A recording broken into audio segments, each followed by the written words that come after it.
ഞാൻ ഇന്ന് പ്രാർത്ഥനാപൂർവം നിങ്ങളുടെ മുൻപിൽ അവതരിപ്പിക്കുന്നത് ലൂക്കായുടെ സുവിശേഷത്തിലെ 24-ാമത്തെ അധ്യായത്തിലെ 13 തുടങ്ങിയുള്ള 35 വരെയുള്ള 35 വരെയുള്ള വചനങ്ങളാണ്. ലൂക്കായുടെ സുവിശേഷം 24-ാമത്തെ അവസാനത്തെ അധ്യായത്തിലേക്ക് വളരെ മനോഹരമായിട്ടുള്ള ഒരു സന്ദർഭമാണിത്. അത് നിങ്ങൾക്കറിയാം, ജെറൂസലം വിട്ട് എമ്മാവുസിലേക്ക് പോയി ശിഷ്യന്മാരുടെ കഥ പറയുന്ന ഒരു അനുഭവമാണ്. ജെറൂസലം വിട്ട് എമ്മാവുസിലേക്ക് വിട്ടുപോയവരുടെ കഥയാണ്. നിങ്ങൾക്കറിയാം, ജെറൂസലേമിലാണ് കർത്താവിൻ്റെ മരണം, ജെറൂസലേമിലാണ് കർത്താവിൻ്റെ ഉത്ഥാനം, ജെറൂസലേമിലാണ് കർത്താവിൻ്റെ പന്തക്കൊസ്ത. അതുകൊണ്ട് തന്നെയാണ് നമ്മുടെ കർത്താവ് ശിഷ്യന്മാർക്ക് കൊടുത്ത ഒരു വലിയ മുന്നറിയിപ്പുണ്ടായിരുന്നു. കർത്താവിൻ്റെ ആത്മാവ് നിങ്ങളിൽ വന്ന് നിറയുവോളം നിങ്ങൾ ജെറൂസലം വിട്ടുപോകരുത്. കർത്താവിൻ്റെ ആത്മാവ് നിങ്ങളുടെ മേലെ നിറയുവോളം നിങ്ങൾ ജെറൂസലം വിട്ടുപോകരുത്. ഈ ജെറൂസലം എന്ന വാക്കിന് പല അർത്ഥങ്ങളുണ്ട്. അതൊരു സ്ഥലമാണ്. കർത്താവിൻ്റെ മരണവും ഉത്ഥാനവും ഒക്കെ നടന്നൊരു സ്ഥലമാണ്. ഈ ജെറൂസലം എന്ന പദത്തിന് സഭാപിതാക്കന്മാർ നൽകുന്ന മറ്റു വലിയൊരർത്ഥമുണ്ട്. എന്താണെന്നറിയാമോ? ജെറൂസലം സഭയാണ്. ജെറൂസലം സഭയാണ്.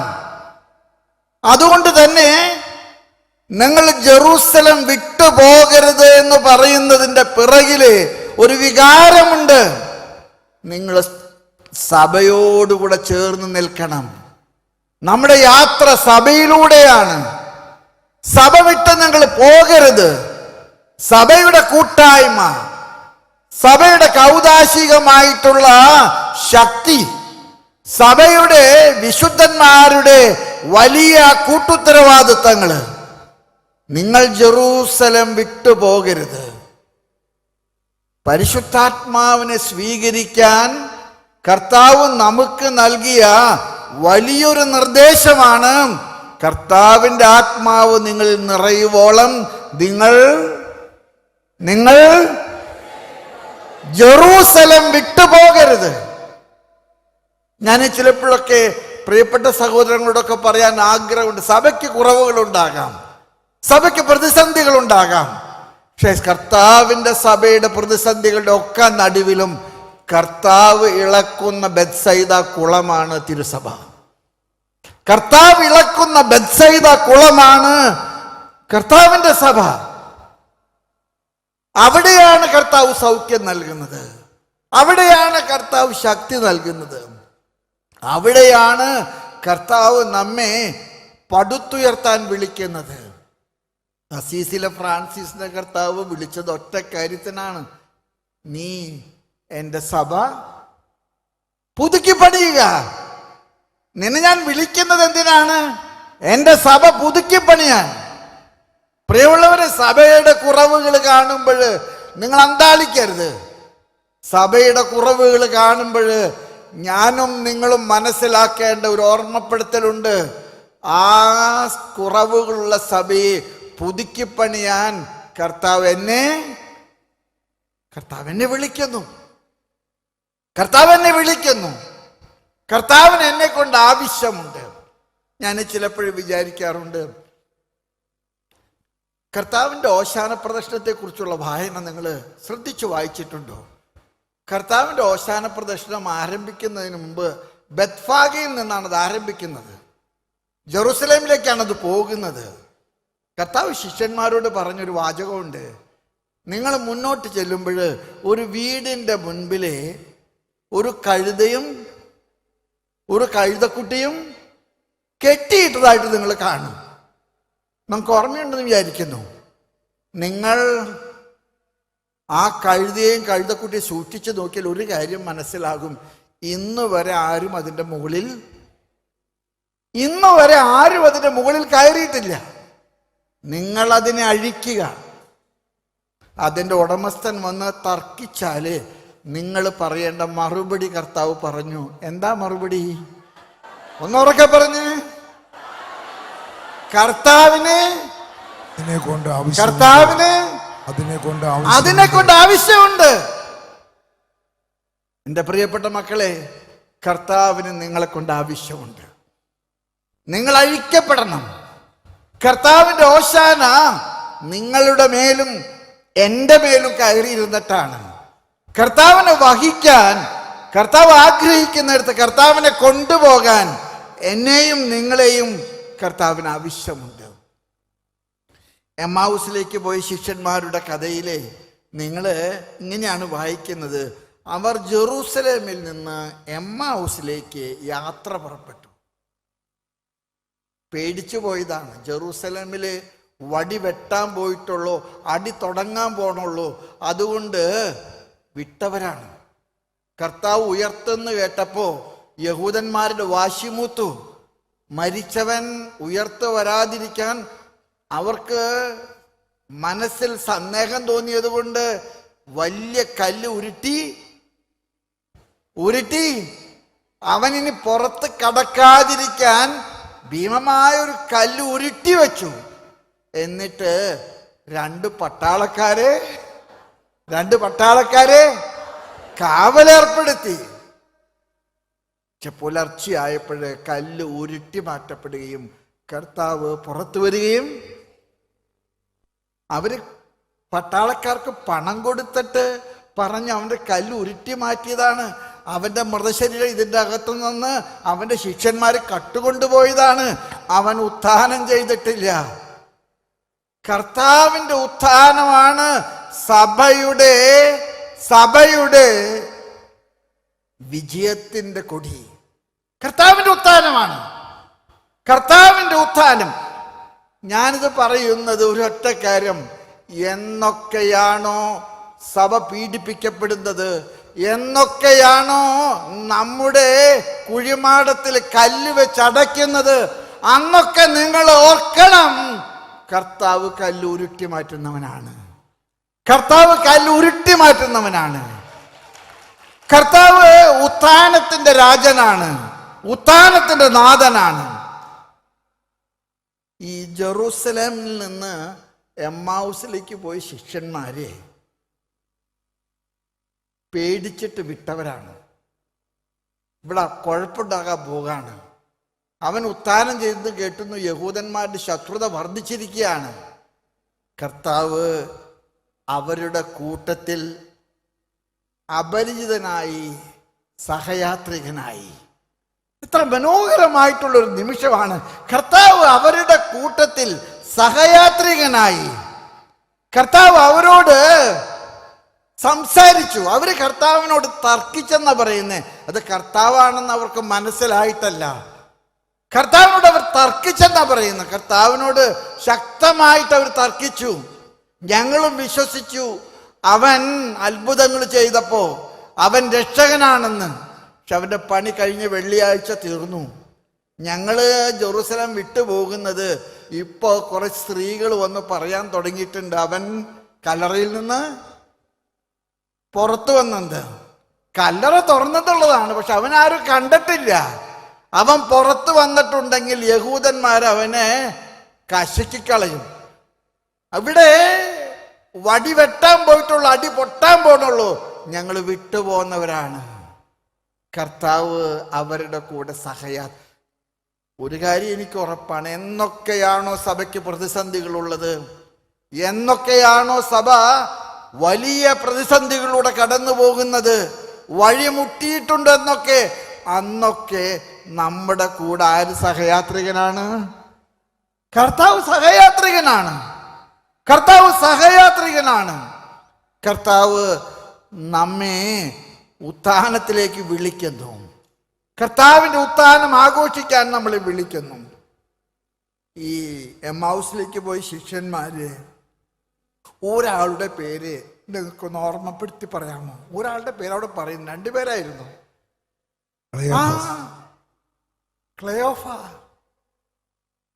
ക്ലയോഫ അവന്റെ പേര് പറയുന്നുണ്ട്. ഞാനിങ്ങനെ അവനെ കുറിച്ചൊക്കെ ഞാൻ ചിന്തിച്ചു കഴിഞ്ഞപ്പോൾ എൻ്റെ ഒരു അഭിപ്രായം ഞാൻ പറയാണ്, അവൻ തൃശ്ശൂർക്കാരനാണെന്ന് എനിക്ക് തോന്നണേ. കാരണം ഈ സ്ഥലത്ത് പേര് വരാൻ ആഗ്രഹിക്കുന്ന കൂട്ടരിൽപ്പെട്ട ഒരു ഗ്രൂപ്പാണ് ആര്? എല്ലായിടത്തും പേര് വരണമെന്ന് ആഗ്രഹിക്കുന്ന ഒരു ഗ്രൂപ്പാണ് തൃശ്ശൂർക്കാര്. നല്ല മനുഷ്യരാണ് കേട്ടോ, ഒരു പാവങ്ങളാണ്. പക്ഷെ എല്ലായിടത്തും പേര് വെക്കണം. നിങ്ങൾ ഗ്രോട്ട പണിതാലും അതിൻ്റെ അടിയിൽ ആര് വേണം? ക്ലയോഫാസാണ് തന്നത്. മാതാവിൻ്റെ രൂപം കൊടുത്താലും ക്ലയോഫാസിൻ്റെ പേരുണ്ടാവണം. നമുക്ക് പേര് വയ്ക്കാൻ വളരെ ഇഷ്ടമുള്ള ഒരു ഗ്രൂപ്പാണ്. ഇവിടെ തൃശ്ശൂർക്കാരല്ലാത്തവരുണ്ടെന്ന് എനിക്കറിയാം. ഞാൻ ഈ തൃശ്ശൂർക്കാരെ കുറ്റം പറയുന്നവർ മോശമായിട്ടൊന്നല്ല, മറ്റുള്ളവരെ കുറ്റം പറഞ്ഞ് എനിക്ക് ഇവിടുന്ന് പോകാൻ പറ്റില്ല. തൃശ്ശൂർക്കാർ പാവങ്ങളാ, അവരെന്നെ വിട്ടേക്കും. പിതാവ് അടുത്ത പ്രാവശ്യം പിതാവ് ഞങ്ങളെ നല്ലത് പറഞ്ഞോളാം എന്ന് പറഞ്ഞിട്ട് ഞങ്ങളെ വിട്ടേക്കും. നിങ്ങൾ അങ്ങനെയൊന്നുമല്ല, ഇതിൻ്റെ അകത്തുനിന്ന് തെക്കുന്നൊക്കെ വന്നിട്ടുണ്ടെന്ന് എനിക്കറിയാം. അതുപോലെ തന്നെ വടക്കുന്നും വന്നിട്ടുണ്ട്. ഈ കേരളത്തിലെ ഏറ്റവും പാവങ്ങളുള്ള ഒരു സ്ഥലമാണ് തൃശ്ശൂര്.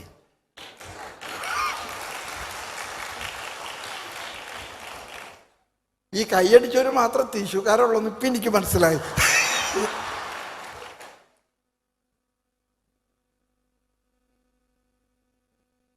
ഈ ജെറൂസലം കിഴക്കാണ്, എമ്മാവുസ് പടിഞ്ഞാറാണ്. വളരെ അർത്ഥവത്തായിട്ടുള്ളൊരു പ്രയോഗമാണിത്. ജെറൂസലം ഭൂമിശാസ്ത്രപരമായിട്ട് കിഴക്കിലാണ്, എമ്മാവുസ് കിടക്കുന്നത് പടിഞ്ഞാറാണ്.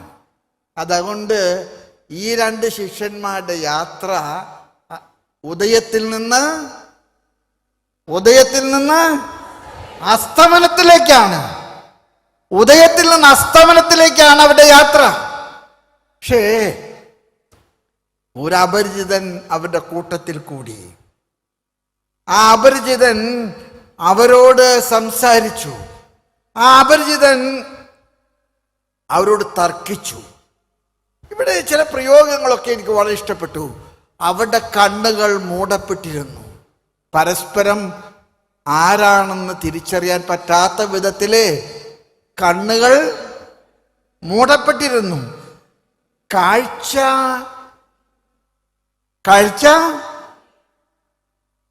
എന്ന വാക്കിനേക്കാൾ കൂടുതൽ എനിക്കിഷ്ടം കാഴ്ചപ്പാടെന്നാണ്. അവിടെ കാഴ്ചപ്പാട് നഷ്ടപ്പെട്ടിരുന്നു. അവരുടെ മുഖം ലോട്ടറി കിട്ടിയതുപോലെയായിരുന്നു.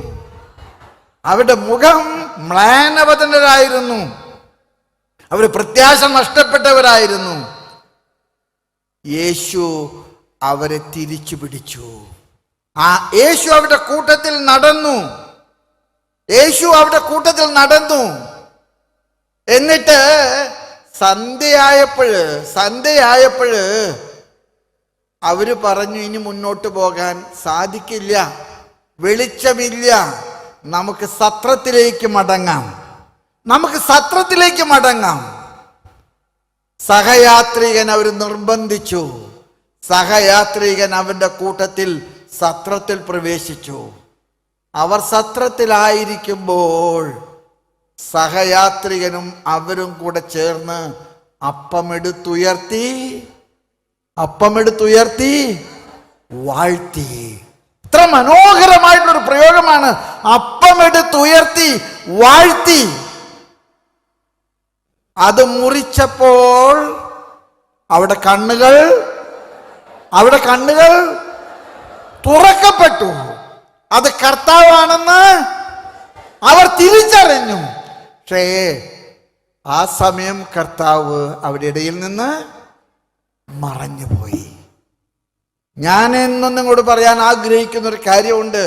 എന്നൊക്കെയാണോ സഭയുടെ മുഖം മ്ലാനമാകുന്നത്, എന്തൊക്കെയാണോ സഭയുടെ മുൻപിൽ പ്രതിസന്ധിയുള്ളത്, അന്നൊക്കെ കർത്താവ് നമ്മളെ സത്രത്തിലേക്ക് വിളിക്കുന്നുണ്ട്.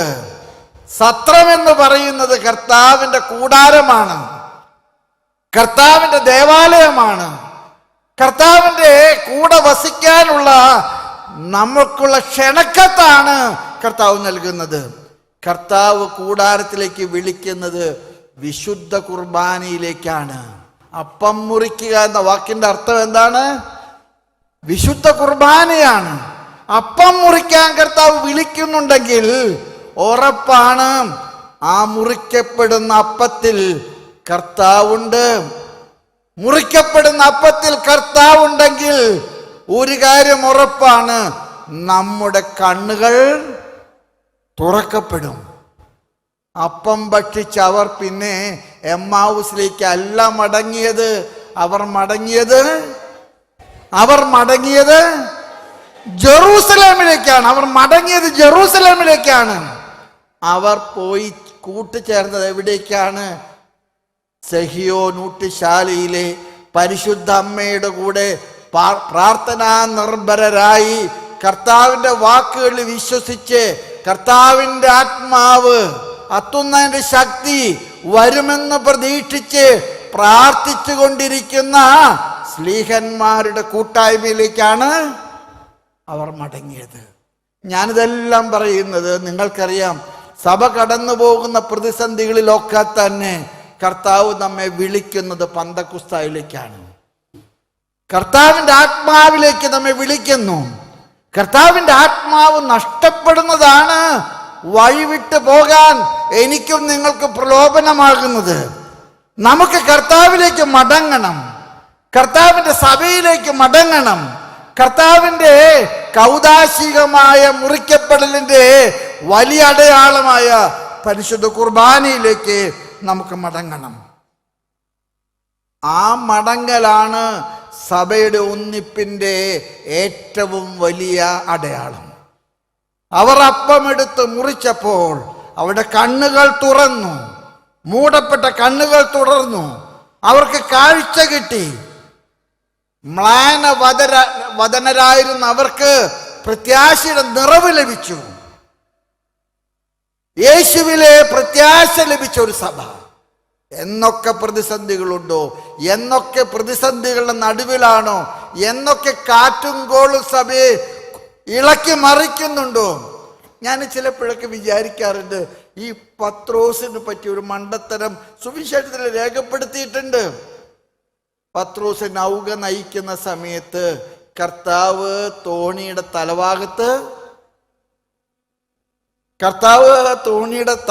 തലഭാഗത്ത് ഈ പത്രോസ് ചെയ്തൊരു മണ്ടത്തരം ഉണ്ടല്ലോ.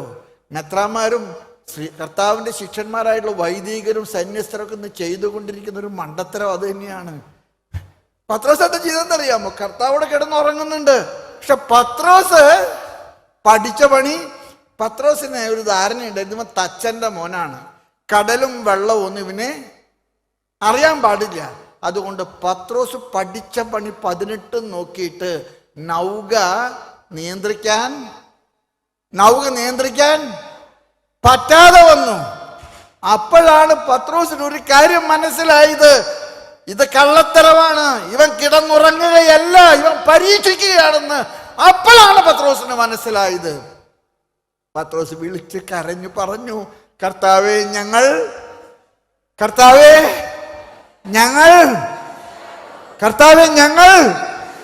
നശിക്കാൻ പോകുന്നു. കർത്താവ് കണ്ണു തുറന്നു, കടലിലേക്ക് നോക്കി. കർത്താവ്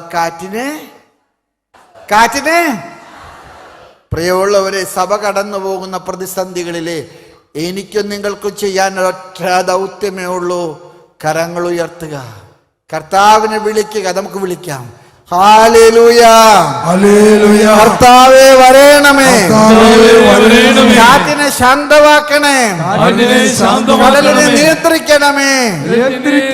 ഞങ്ങളുടെ കുടുംബങ്ങളെ, ഞങ്ങളുടെ ഇടവകളെ, ഞങ്ങളുടെ കൂട്ടായ്മകളെ നിയന്ത്രിക്കണമേ, കാറ്റിനെ ശാന്തമാക്കണമേ.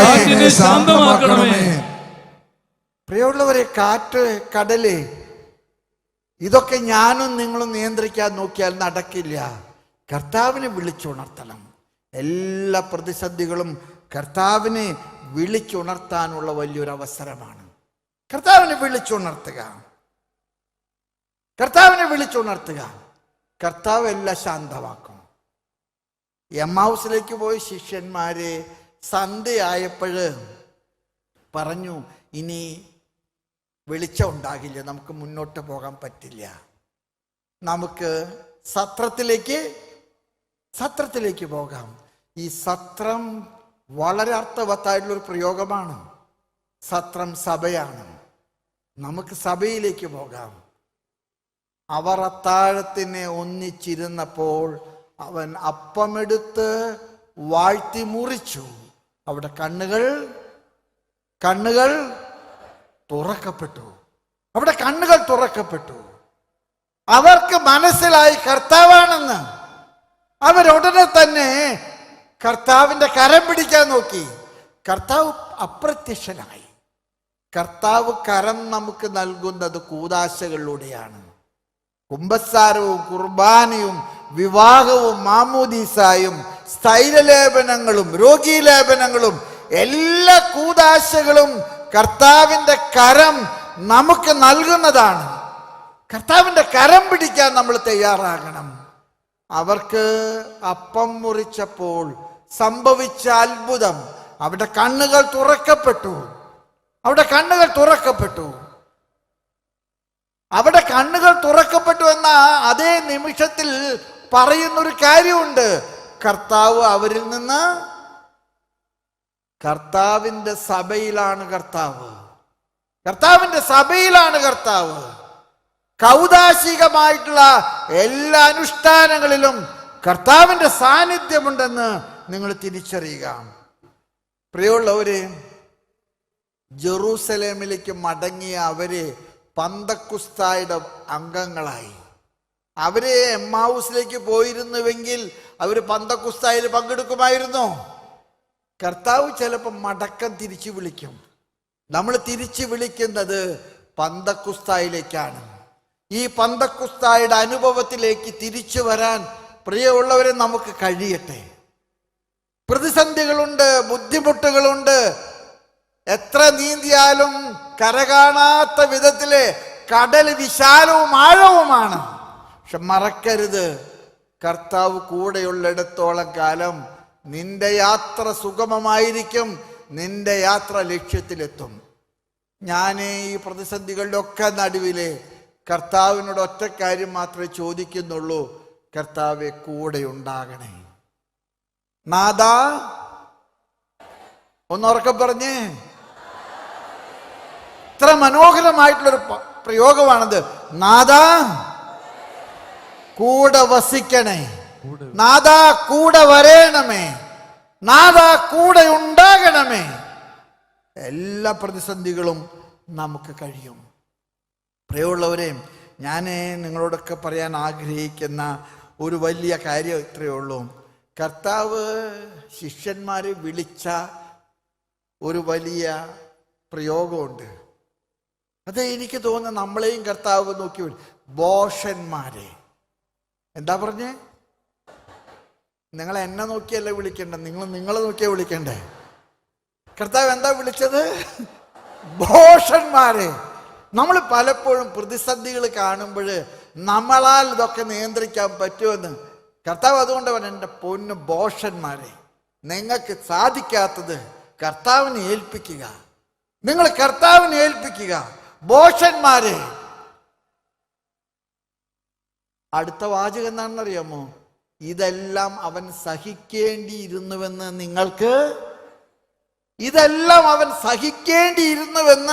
നിങ്ങൾക്ക് അറിഞ്ഞുകൂടെയോ? ഈ രണ്ട് പെണ്ണുങ്ങള് കർത്താവിൻ്റെ കല്ലറ കാണാൻ പോയി. നിങ്ങൾക്കറിയാമോ? രണ്ട് പെണ്ണുങ്ങള് കർത്താവ് മരിച്ചെന്ന് വെച്ചപ്പോ അന്ന് സാപത്തായതുകൊണ്ട് കർത്താവിന് സുഗന്ധദ്രവ്യങ്ങളൊന്നും വെക്കാൻ കഴിഞ്ഞില്ല. അതുകൊണ്ട് സ്ത്രീകൾക്ക് ഭക്തി കൂടുതലാണ്. അതുകൊണ്ട് അവര് സുഗന്ധവ്യഞ്ജനങ്ങളൊക്കെ ആയിട്ട് ഈ കല്ലറയിലേക്ക് പോണ സമയത്ത് ഈ രണ്ട് പെണ്ണുങ്ങളും കൂടെ ചർച്ച ചെയ്തൊരു വിഷയം ഉണ്ടായിരുന്നു. എന്താ ചർച്ച ചെയ്തതെന്നറിയാമോ? ആരാണ് ആകെ കൂടെ കല്ലുരുട്ടി മാറ്റാൻ അതിൽ ബുദ്ധിയും ആരോഗ്യവും ഉണ്ടായിരുന്ന ഒരാളായിരുന്നു യൂദാസായിരുന്നു. അവൻ 30 വെള്ളിക്കാശിന് ഒറ്റിക്കൊടുത്ത് പോയി. ആരാണ് ഈ കല്ല്? അവർ കല്ലറയിങ്കൽ ചെന്ന് കഴിഞ്ഞപ്പോൾ കണ്ടതെന്താണ്? കല്ല് കല്ലുരുട്ടി മാറ്റിയിരിക്കുന്നു. അപ്പോഴും പെണ്ണുങ്ങൾക്ക് ഡൗട്ടായിരുന്നു. പെണ്ണുങ്ങൾ പറഞ്ഞത് ഇവന്റെ മൃതശരീരം ആരോ ഇതിൽ നിന്ന് കട്ട്. ഈ പെണ്ണുങ്ങളുടെ അത്ര ബുദ്ധി ആർക്കുമില്ല. ഞാൻ ചിലപ്പോഴൊക്കെ വിചാരിക്കാറുണ്ട്, ഈ പോലീസിന്റെ ഈ കളവ് പിടിക്കുന്ന വകുപ്പുണ്ടല്ലോ, അത് പെണ്ണുങ്ങളെ ഏൽപ്പിച്ചാൽ കിട്ടും കളന്. ആരാണ് ഈ കല്ല് ഉരുട്ടി മാറ്റുക? അവർ കല്ലറയിങ്കൽ ചെന്നപ്പോൾ കല്ല് ഉരുട്ടി മാറ്റപ്പെട്ടതായിട്ട് കണ്ടു. അവരെ ഉടനെ തന്നെ പറഞ്ഞു, കർത്താവിന് ആരോ കട്ട് കൊണ്ടുപോയി. പക്ഷേ അവിടെ ഒരു ചേട്ടൻ നിൽക്കുന്ന കണ്ടിട്ട് ആ ചേട്ടൻ തോട്ടക്കാരനാണെന്നാണ് അവർക്ക് തോന്നിയത്. ചിലപ്പോൾ നമുക്ക് കണ്ണ് ഭ്രമിച്ച് അങ്ങനെ തോന്നും. തട്ടിൽ പിതാവ് കപ്പ്യാരാണെന്ന് തോന്നുന്നു, തട്ടിൽ പിതാവ് കുശിനിക്കാരനാണെന്ന് തോന്നുന്നു. കർത്താവ് ഉടനെ തന്നെ ഒരു പേര് വിളിച്ചു. ആരുടെ പേരെ വിളിച്ചേ? മറിയം. മറിയം. ആ സ്വരം കേട്ടപ്പോൾ അവൾക്ക് മനസ്സിലായി അത്. അവള് തിരിച്ചു പറഞ്ഞ വാക്ക് എന്താണെന്നറിയാമോ? ഒന്ന് ഉറക്കെ പറഞ്ഞ്, റബ്ബോണി, ഗുരുവേ. ഗുരുവേ. മറിയം, നീ ഇവിടെ നിൽക്കരുത്, നീ പോയി അവരോട് പറയണം, ഞാൻ ഈ ന്യൂസ് പരത്താൻ ഈ ലോകത്തിൽ ഏറ്റവും കഴിവുള്ളത്. കർത്താവ് നല്ല ബുദ്ധിയായിട്ട് ചെയ്തത്. ന്യൂസ് പരത്താൻ ഇത്രയേറെ ശക്തിയുള്ളൊരു വിഭാഗം വേറെ ഇല്ല. മറിയം, നീ പോയി, ഞാന് ഇന്ത്യയുടെ പ്രധാനമന്ത്രി ആയി കഴിഞ്ഞാൽ പോസ്റ്റൽ ഡിപ്പാർട്ട്മെന്റ് മുഴുവൻ പെണ്ണുങ്ങളെ ഏൽപ്പിക്കുള്ളൂ. സ്റ്റാമ്പും വേണ്ട, കവറും വേണ്ട, ഒരു മണ്ണാങ്കട്ടിയും വേണ്ട. രാവിലെ തൊട്ട് രാത്രി ആവണവരെ നടന്നു പറഞ്ഞോളും. നീ പോയി. ഞാൻ മക്കളെ ഇതൊക്കെ നിങ്ങളോട് പറയുന്നത്, നമ്മൾ എത്രയോ അനാവശ്യ കാര്യങ്ങളെ പറഞ്ഞു വരുത്തുന്നത്. ഇങ്ങനത്തെ നല്ല കാര്യങ്ങൾ പറയേ. നീ പോയി അവരോട് പറയുക, ഞാൻ ഈ കഷ്ടപ്പാടുകളുടെ ഒക്കെ നടുവിലെ കർത്താവ് നമുക്ക് നൽകുന്ന ഒരേ ഒരു സദ്വാർത്ത, നിങ്ങൾ എന്നെ ഉയർത്തവനായിട്ട് കാണുക. മരണത്തെ കീഴടക്കി പുറത്തു വന്നവനായിട്ട് നിങ്ങൾ എന്നെ കാണുക. കഷ്ടപ്പാടുകളുടെ നടുവില്, സങ്കടങ്ങളുടെ നടുവില്, സംഘർഷങ്ങളുടെ നടുവില് അടഞ്ഞ കല്ലറയല്ല, തുറന്ന കല്ലറ, ഉത്ഥാനത്തിന്റെ അടയാളമായ കല്ലറ. മറിയം, നീ പോയി അവരോട് പറയുക, ഞാൻ ഉയർത്തെഴുന്നേറ്റുവെന്ന്. അതുകൊണ്ട് തന്നെ എൻ്റെ പ്രിയപ്പെട്ട എല്ലാ സഹോദരങ്ങളോടും എനിക്ക് പറയാൻ ആഗ്രഹമുണ്ട്, ഈ കൺവെൻഷൻ ഒരു പ്രത്യാശയുടെ കൺവെൻഷനാണ്. ഇതൊരു പ്രത്യാശയുടെ കൺവെൻഷനാണ്. ഞാനും നിങ്ങളും കർത്താവ് ഉത്ഥാനം ചെയ്തു എന്ന സദ്വാർത്ത ലോകത്തോട് അറിയിക്കാൻ വിളിക്കപ്പെട്ടവരാണ്. സങ്കടങ്ങളുണ്ട്, സംഘർഷങ്ങളുണ്ട്, പ്രതിസന്ധികളുണ്ട്, പരാജയങ്ങളുണ്ട്. സഭയുടെ മുൻപിലുള്ള വഴികൾ വളരെ ഇരുളടഞ്ഞതാണ്. പക്ഷേ സഭയുടെ ഉടമസ്ഥൻ ഞാനല്ല, സഭയുടെ ഉടമസ്ഥൻ കർത്താവാണ്. അത് കർത്താവിൻ്റെ ഭവനമാണ്. അതുകൊണ്ട് തന്നെ കർത്താവിൽ ആശ്രയിക്കുക. സഭയ്ക്ക് വേണ്ടി നിങ്ങൾ പ്രാർത്ഥിക്കണം. സഭയുടെ ദൗത്യങ്ങൾ നിർവഹിക്കാൻ നിങ്ങൾ പ്രാർത്ഥിക്കണം. സഭയുടെ മുൻപിൽ ധാരാളം പ്രതിസന്ധികളുണ്ട്. ഇന്ത്യയാണെങ്കിലും ഇന്ത്യയുടെ സാർവത്രികമായിട്ടുള്ള മിഷൻ പ്രവർത്തനങ്ങളുടെ മേഖലകളിലൊക്കെ ആണെങ്കിലും നമുക്ക് ധാരാളം പ്രതിസന്ധികളുണ്ട്. പക്ഷെ ഈ പ്രതിസന്ധികളുടെ നടുവിലെല്ലാം തന്നെ പ്രതിവിധി ഞാനും നിങ്ങളും അല്ല, പ്രതിവിധി കർത്താവാണ്. ഈ കല്ല് ആരാണ് ഉരുട്ടി മാറ്റുക? അവർ കണ്ടത് ഉരുട്ടി മാറ്റപ്പെട്ട കല്ലറയും, കല്ല് തുറന്ന കല്ലറയുമാണ്. കല്ലറയിലേക്ക് എത്തി നോക്കിയപ്പോൾ അവർ കേട്ട വിളി, മറിയം. നമുക്ക് ആ വിളി കേൾക്കാൻ സന്നദ്ധമാകാം. അതുകൊണ്ട് തന്നെ പ്രത്യാശയോടുകൂടെ സഭയുടെ പ്രതിസന്ധികളെ നോക്കിക്കാണാൻ ഞാൻ നിങ്ങളോട് യാചിക്കുന്നു. പിതാവിന് വേണ്ടി, എല്ലാ പിതാക്കന്മാർക്ക് വേണ്ടി, എല്ലാ രൂപതകൾക്ക് വേണ്ടി, എല്ലാ സന്യാസമൂഹങ്ങൾക്ക് വേണ്ടി, ഭാരതത്തിലെ സർവ്വ രൂപതകളെയും മെത്രാന്മാരെയും ഒക്കെ സമർപ്പിച്ചിട്ട് നിങ്ങൾ പ്രാർത്ഥിക്കണം. ആ പ്രാർത്ഥനയുടെ നടുവിൽ നിങ്ങൾ കേൾക്കുന്ന ഒരു വിളിയുണ്ട്. എന്താണെന്നറിയാമോ? മറിയം. കർത്താവ് നമ്മളെ മറക്കില്ല. കർത്താവ് നമ്മുടെ പേര് വിട്ടുകളയില്ല. കർത്താവ് നമ്മെ ചേർത്ത് പിടിക്കും. അതുകൊണ്ട് തന്നെ ഈ കൺവെൻഷനിൽ ഞാൻ നിങ്ങളോട് സംസാരിക്കാൻ ആഗ്രഹിക്കുന്ന ഒരേ ഒരു സന്ദേശം മാത്രമേ ഉള്ളൂ. പ്രതിസന്ധികൾ ഒന്നും തന്നെ ലോകാവസാനത്തിൻ്റെ അടയാളങ്ങളല്ല. പ്രതിസന്ധികളെല്ലാം തന്നെ ഉത്ഥാനത്തിൻ്റെ കാഹളമാണ്. എല്ലാ പ്രതിസന്ധികളും ഉത്ഥാനത്തിൻ്റെ കാഹളമാണ്. ആരാണ് ഈ കല്ലുരുട്ടി മാറ്റുക എന്ന ചോദ്യത്തിന് തുറക്കപ്പെട്ട കല്ലറയാണ് അവർ കണ്ടത്. കർത്താവിൻ്റെ ശരീരം കട്ടുകൊണ്ടുപോയി എന്ന് അവർ വിചാരിച്ചപ്പോൾ കർത്താവ് അവരെ വിളിച്ചു. മറിയം. അവർ തിരിച്ച് കർത്താവിനെ വിളിച്ചു. അന്ന് വരെ വിളിക്കാത്തൊരു പേര് വിളിച്ചു. റബ്ബോണി, നാഥ, നാഥ, റബ്ബോണി, ഗുരുവേ. കർത്താവ് നിങ്ങളെ അനുഗ്രഹിക്കും. പിതാവിന് വേണ്ടി പ്രാർത്ഥിക്കോ? പിതാവിന് വേണ്ടി ഒന്ന് കരങ്ങൾ ഉയർത്തി പ്രാർത്ഥിച്ച എല്ലാവരും. Hallelujah, hallelujah, hallelujah, hallelujah, hallelujah, hallelujah, hallelujah, hallelujah, hallelujah, hallelujah. ആരാധന, ആരാധന, ആരാധന, ആരാധന കർത്താവേ, ആരാധന ഈശോയെ, ആരാധന കർത്താവേ, ആരാധന ഈശോയെ, ആരാധന കർത്താവേ, ആരാധന ഈശോയെ, ആരാധന യേശുവേ, നന്ദി യേശുവേ, ആരാധന, ആരാധന, ആരാധന.